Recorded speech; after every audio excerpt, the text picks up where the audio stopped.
Third chapter, motion in a straight line. First of all, we study about the rest and motion. What is rest? If any object does not change its position with respect to their surroundings with passage of time, then that object is called at the rest. कि कोई object अगर हम ले रहे हैं वो time बीतने के साथ साथ अपने सराउंडिंग के रिलेटिव वो उसके पोजीशन में कोई चेंजिंग नहीं हो रही है, तब वो ऑब्जेक्ट हमारा क्या कहा जाएगा, रेस्ट के पोजीशन में कहा जाएगा। क्योंकि जैसे अगर एग्जांपल यहाँ पे दिया गया है कि a book line on A table, कोई बुक किसी टेबल पे अगर रखी हुई है तो हम मान लीजिए सुबह 9 बजे का रख कर गए हैं, 12 बजे आके देख रहे हैं तब भी बुक कहाँ है, उसी टेबल पे है। तो वो सराउंडिंग के सापेक्ष, सराउंडिंग का मतलब क्या हुआ, बुक के चारों तरफ जो वो अदर मटेरियल्स हैं वो उसका सराउंडिंग है। तो हम देख रहे हैं सराउंडिंग के रिलेटिव में उसके पोजीशन में कोई चेंजिंग नहीं हुई है।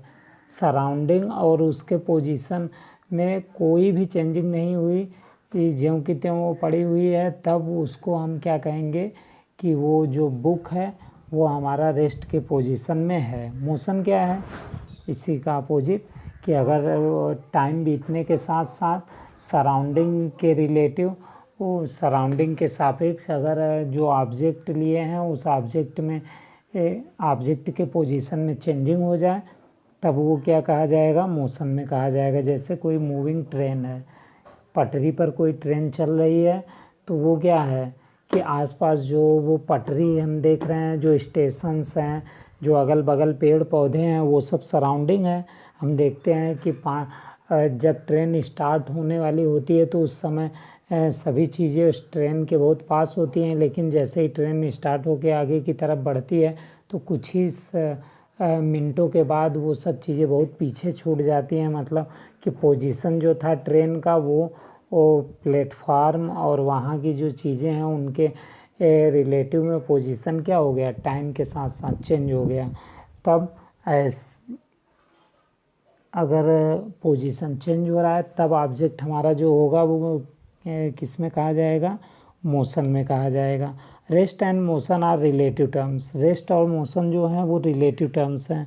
रिलेटिव टर्म्स का मतलब क्या है कि ये एब्सोल्यूट टर्म्स नहीं है। एब्सोल्यूट का मतलब होता है कि ये जिसको डिफाइन करने के लिए हमें किसी दूसरे के हेल्प की कोई आवश्यकता नहीं है, वो होते हैं एब्सोल्यूट टर्म्स। लेकिन रिलेटिव टर्म्स क्या होते हैं कि ऐसे टर्म्स जिनको डिफाइन करने के लिए हमें किसी दूसरे की हेल्प लेनी ही पड़ती है, बिना और उसके हेल्प के हम उसको क्या करते हैं, डिफाइन नहीं कर सकते हैं। अब जैसे देखिए रेस्ट और मोशन हमारे क्या है, रिलेटिव टर्म्स हैं। रिलेटिव टर्म्स क्यों हैं, क्योंकि हम देखते हैं अगर कोई एक ऑब्जेक्ट है, जैसे मान लीजिए ये एक बस है, बस में यहाँ पे एक पैसेंजर बैठा हुआ है, मान लीजिए एक पैसेंजर यहाँ बैठा हुआ है। तो बस जब चल रही है और एक यात्री यहाँ एक ऑब्जर्वर यहाँ बाहर खड़ा हुआ है, तो जब ये बस चल रही है किसी मान लीजिए v वेलोसिटी से ये आगे की तरफ मूव कर रही है, तो ये जो फर्स्ट पैसेंजर है ये दूसरे पैसेंजर के रिलेटिव में, क्योंकि देखिए चाहे जितना टाइम बीत जाए इन दोनों के बीच के डिस्टेंस में कोई चेंजिंग आ रही है, नहीं आ रही है। इसका पोजीशन इसके रिलेटिव में बदल रहा है, नहीं बदल रहा है। तो जो पहला पैसेंजर है वो दूसरे पैसेंजर के सापेक्ष किस में होगा, रेस्ट में होगा, कि passenger 1 is at rest with respect to the passenger 2। लेकिन जो ये ऑब्जर्वर है हमारा जो बाहर है, तो बाहर जो ऑब्जर्वर है उसके सापेक्ष ये दोनों का पोजीशन क्या हो रहा है, लगातार बदल रहा है, लगातार इनकी डिस्टेंस बढ़ती जा रही है। तो इसका मतलब ये दोनों एक दूसरे के सापेक्ष क्या है, एक दूसरे के रिलेटिव, ये दोनों रेस्ट में है, लेकिन इसके रिलेटिव में ये दोनों क्या हैं, मोशन में है। तो एक ही ऑब्जेक्ट जो है वो रेस्ट में भी हो सकता है, मोशन में भी हो सकता है। वो डिपेंड करता है कि हम उसको ऑब्जर्व कहाँ से कर रहे हैं। तो इसका मतलब कि जो रेस्ट और मोशन है ये हमारे कैसे टर्म्स हैं, रिलेटिव टर्म्स हैं। वो डिपेंड करते हैं उस चीज़ पे, ऑब्जर्वेशन पॉइंट पर डिपेंड करते हैं कि ऑब्जर्वेशन कहाँ से किस पॉइंट से किया जा रहा है, उसके रिलेटिव में ये टर्म्स क्या होते हैं, चेंज होते रहते हैं। जैसे इसी तरीके से एक और एग्जांपल हम देख लें। जैसे मान लीजिए ये हमारी अर्थ है, अर्थ पे हम किसी रूम में अपने बैठे हुए हैं, तो हम इस रूम के रिलेटिव में क्या हैं, रेस्ट में हैं, या कोई एक और ऑब्जर्वर है जो अर्थ पर ही है वो हमें देख रहा है, तो हम क्या दिखेंगे, उसको रेस्ट में दिखेंगे। लेकिन अब वही ऑब्जर्वर अगर यहाँ बाहर से, अर्थ के बाहर स्पेस में चला जाए, अंतरिक्ष में से वो क्या करे कि अंतरिक्ष में से अगर ऑब्जर्व करे ये हमारे घर को और हमको, तो ये पूरा जो सिस्टम होगा वो क्या होगा, इसे मूव करता हुआ नज़र आएगा। क्योंकि हम जानते हैं अर्थ जो है वो सूर्य का चक्कर लगाती रहती है, तो इस कारण ये मूव करती रहती है।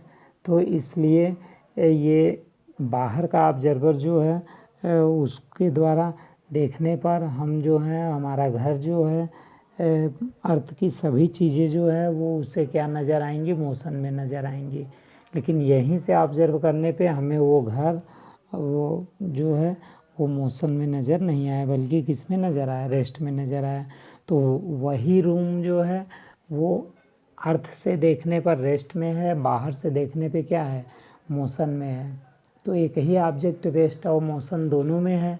तो इसका मतलब कि ये जो रेस्ट और मोशन टर्म्स हैं ये हमारे कैसे टर्म्स हैं, रिलेटिव टर्म्स हैं।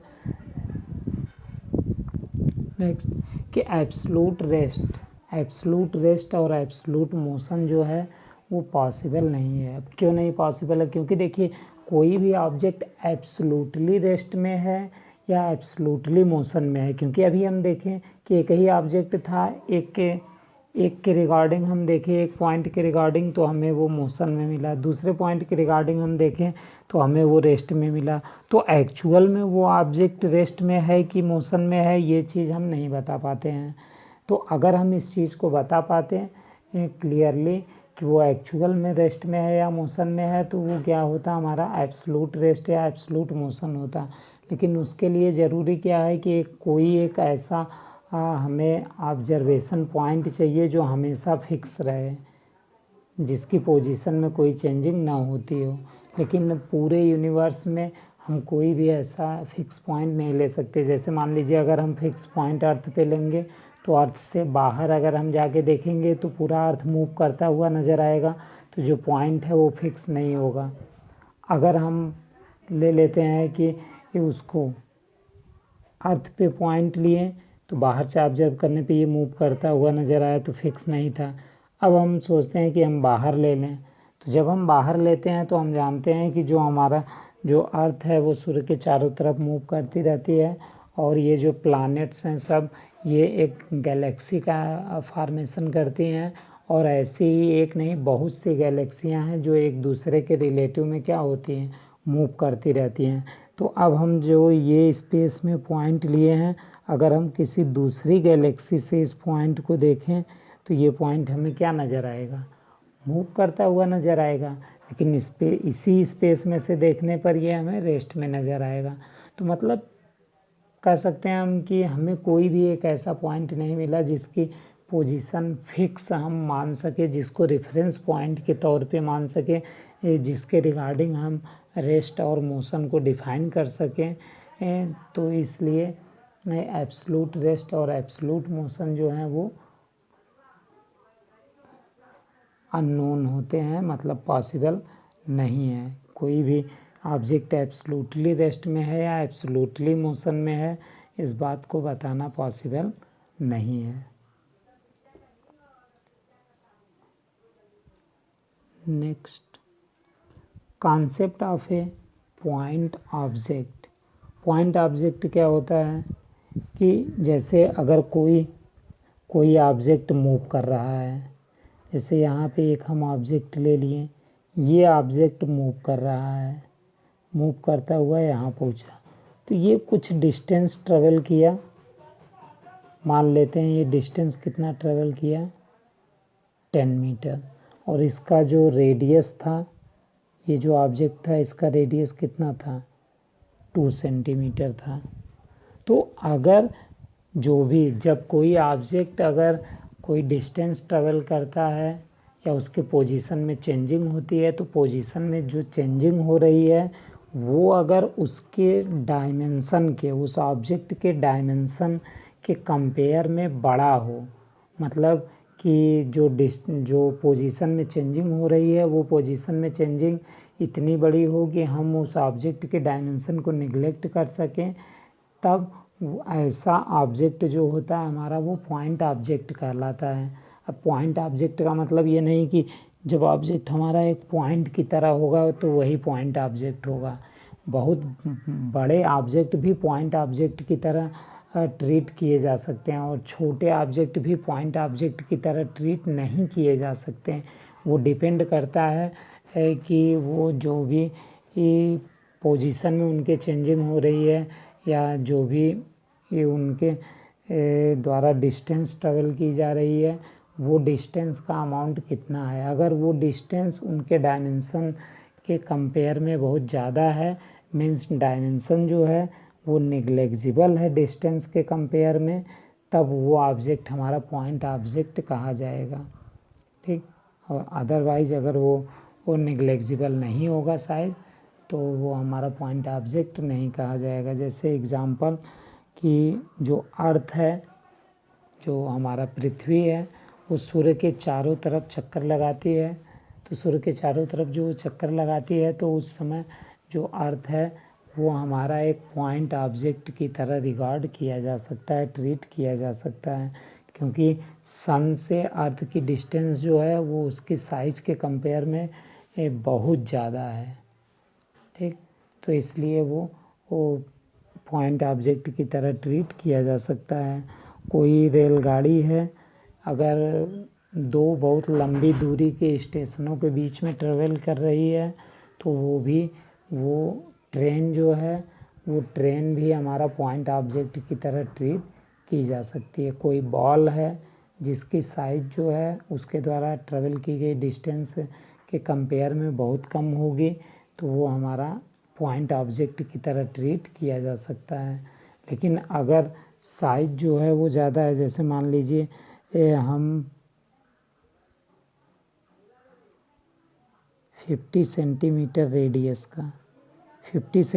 रेडियस का कोई एक बॉल ले लिए, और उसके पोजीशन में कितनी चेंजिंग हो रही है 1 मीटर की, तब क्या ये पॉइंट ऑब्जेक्ट की तरह ट्रीट किया जा सकता है? नहीं किया जा सकता, क्योंकि 50 सेंटीमीटर 1 मीटर के कंपेयर में निग्लेक्जिबल नहीं है।